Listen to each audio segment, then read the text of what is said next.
It's absolutely tiny.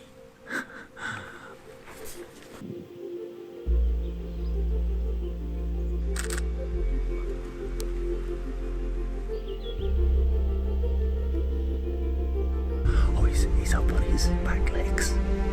What an awesome experience. Hello and welcome back to the channel. So my wife's pretty much had enough of me. I've got one day before I go back to work, well that's today, and she's basically said to me, I think I'm basically doing her head in, and she's sort of given me permission to go out by myself and try and get some wildlife shots, because I think I'm doing her head in. Now I've been on a fairly long local walk. We're actually allowed to do a lot more, well basically unlimited exercise now, so I'm counting this as that. Not really seen anything locally, but just walking along this local footpath I've seen a lot of sort of wild rabbits. On the other side of the hill is where I filmed the video last year. Let's try and get in the shade. This is sun's right in my eyes. Basically I'm just gonna sort of take my time, keep low, and try and get some shots of bunnies. So let's see how we go. Okay, so I've spotted a bunny just up ahead.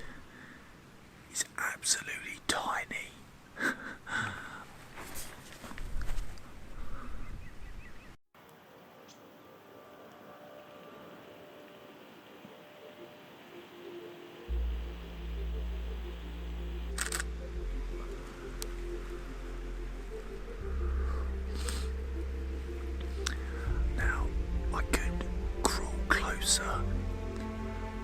But I think this actually makes quite a nice environmental shot, and I don't want to crawl closer. I certainly won't be able to do it with a vlogging camera, so I think from this position this is probably the best bet. If I get down low using the flip screen, I can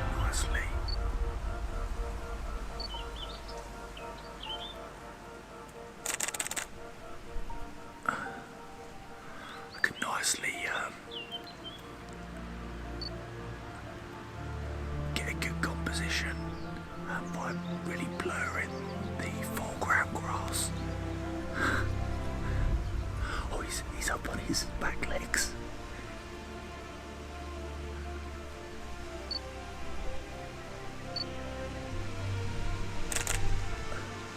It's one of the benefits of a flip screen, although I've now got the battery grip, so yes, in fact it's quite good having the battery grip, because I think I'd be too low without it.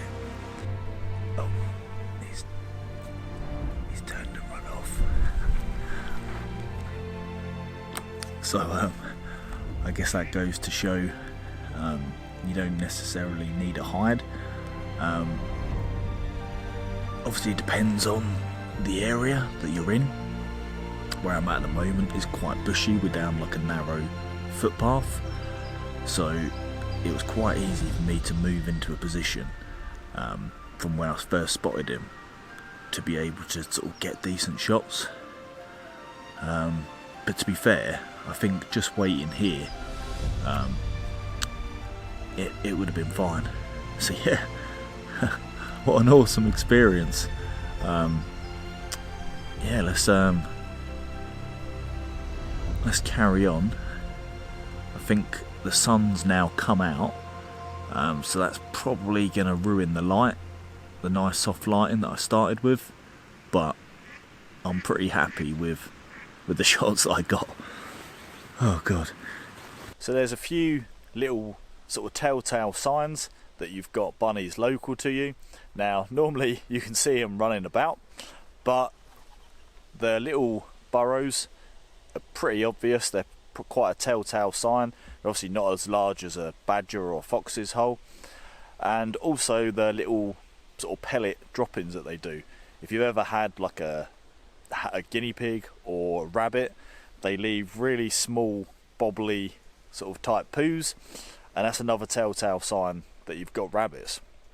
Fun fact, rabbits and hares, apart from the mountain hares, aren't actually a native species to the UK. We've only had them for the last 100 years or so, and I believe they were brought over from Spain. So yeah, fun fact.